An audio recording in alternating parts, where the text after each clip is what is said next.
position, and they cash it in. Nyheim Hines taking it in for a touchdown, his second of the day on his 24th birthday. Colts take the lead. Now it gets even worse for Tennessee. I'm telling you what, Daniels has had a rough night. Listen, special team players and kickers especially aren't people, Greeny. TJ carries it in. Colts take a 10-point lead. Now Titans trying to get it with a one-score game. Steven Gostkowski, you're kidding. I tell you what, this is when it rains, it pours, and this is for the division.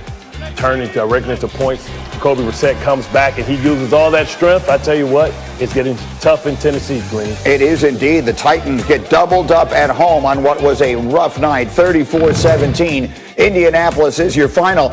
And the result has huge implications in the division. After week 9, ESPN's FPI gave the Titans over a 70% chance to win. Now these teams have played week 10, and that has flipped. The Colts now a 57% chance to take home the crown. And so we begin the questions here. And let me start, Ryan Clark, with you. As we watched it last night, I'm old enough to remember when we were talking about the Titans as a team that could wind up in the Super Bowl. What the heck has happened?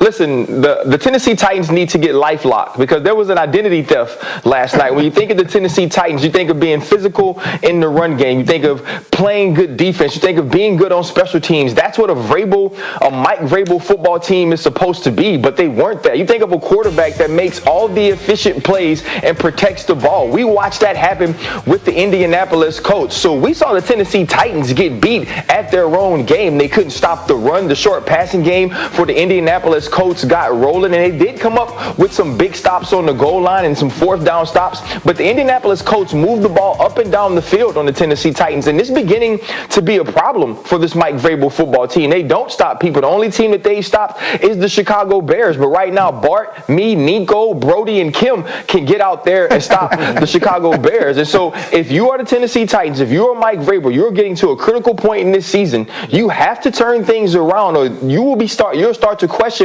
whether or not you are as good as we thought you were, or even as you thought you were when you were 5-0. For the record, Brody is Ninko's new puppy. I noticed you mentioned the dog and not me in the defense there. All right, no offense taken. Yeah, because let me come to you. We just showed the Colts now a 57% chance of winning the division. These teams play each other again in 2 weeks. So who you got when it all finishes up here at the end of the season? Going to be Indy or Tennessee winning that division? I'm going with Indianapolis. I just think that they're in an upward trajectory. You look at Tennessee, they started out hot, and look, they're fizzling out a little bit. They look to not have an identity. We understand they want to run the ball with Derrick Henry, but you can't win football games completing 15 passes with Ryan Tannehill, and you can't count on Derrick Henry to run for 200 yards a game. So they're going to have to get back to what they do best. That's pound the ball with Derrick Henry, hope that he can have a great game, and then play action pass with Ryan Tannehill. And they got to play defense, and they got to play special teams, because hats off to Raven Trone, the special teams coordinator for the Colts. They came out there, they pressured the punt team. They didn't have their starting punter out there. He shanks a punt. That's the swing in the game. Those 2 plays on special teams, the block punt for a touchdown, the shank punt, that's what turned this game around. So hats off to the Colts special teams unit. They actually came out to play. Tennessee, they're nowhere to be seen.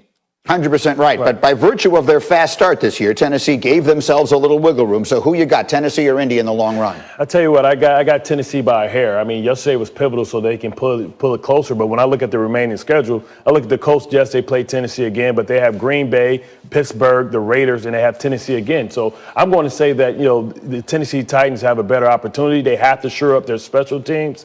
I think they do that. I will watch the waiver wire, see if they can improve on the position. Yeah, they've had a terrible season kicking, obviously. Yes. Gostkowski, going all the way back to the opener, has really struggled. And so that's where it begins on this Football Friday with an interesting game on Thursday night. But there are some very big games coming this weekend. Let's take a look at some of the biggest. The Bengals traveling to Pittsburgh, where despite not practicing this week and being on the reserve COVID list, the Steelers are preparing for Big Ben to suit up and play. Again, that presumes he will have one more negative test. The Bills and the Cardinals go head-to-head. They're budding superstar quarterbacks facing each other in Arizona. Both Josh Allen and Kyler Murray have notched 15 passing touchdowns and 5 rushing touchdowns this year. And then you got Tom Brady and the Bucs looking to bounce back against the Panthers, who will likely play without Christian McCaffrey. Here was Brady yesterday talking about how he handles terrible losses like the one they had on Sunday night. You know, I think they all stick with you because you're competitive and you want to go out there and play your best every week, and you realize it's you're not a movie actor where you get 6 takes when it doesn't go right. Let me do that one over again. I messed that one up. Let's run that back. So, you're a football player and you're making split-second decisions, and you always wish, man, I made every split-second decision right, but that's just not the reality of the sport. What an interesting way to put that. That was Ryan Clark. What did you think, and what do you think is going on right now for the Buccaneers and Brady? Listen, the Buccaneers are in the most critical point of their season right now. The Buccaneers, I don't want to call it a must-win, but this is the biggest game that Tom Brady has had as the Buccaneer starting quarterback. They have to win. Last week was supposed to be the crowning moment. This is when we were supposed to say that the Tampa Bay Buccaneers have arrived. They been in control of the NFC South, and he didn't even show up to the game. It wasn't close. It wasn't a nail biter. These great quarterbacks is going to make the great play at the end of the game to win. It was a shellacking. It was a stump out. It was a skull dragging. And when you have that type of game, how you rebound is important. And isn't this what we said Tom Brady does, right? He fixes teams. He galvanizes teams. The leadership makes sure they don't play bad back-to-back weeks. Well, they're at a situation where they're going to be on the road in the playoffs. This is a team that was supposed to be ascending. You get stumped out by division rivals. How will you respond? You have things going on in the media. Is there infighting? Is there a power struggle? Does Arians like Tom Brady? Is it about Mike Evans? Is it about Antonio Brown? So right now, the Tampa Bay Buccaneers have to be better. The Tampa Bay Buccaneers have to win, and they have to show that this team is together moving forward, because if not, they won't have a chance to be where Tom Brady was supposed to bring them, which is a Super Bowl at home in Tampa Bay.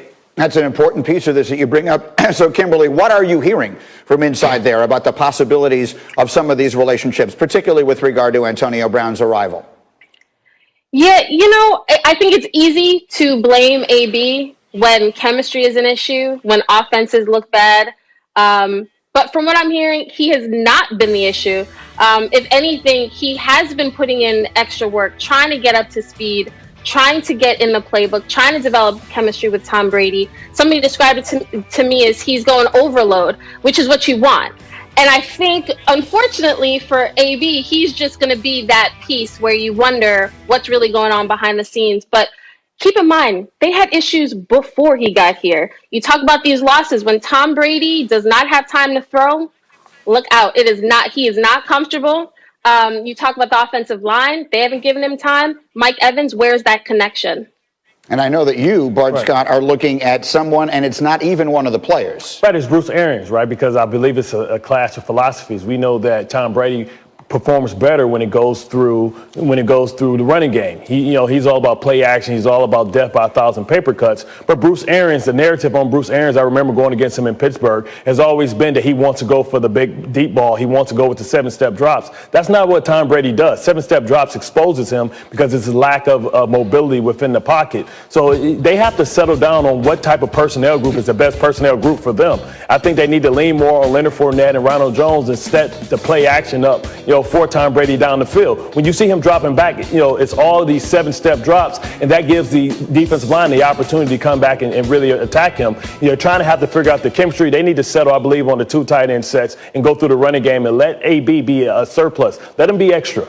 In the words of the great philosopher Rex Ryan, sitting in that chair on Monday, no risky, no bisky, no cluey is the situation in Tampa. That was Rex's.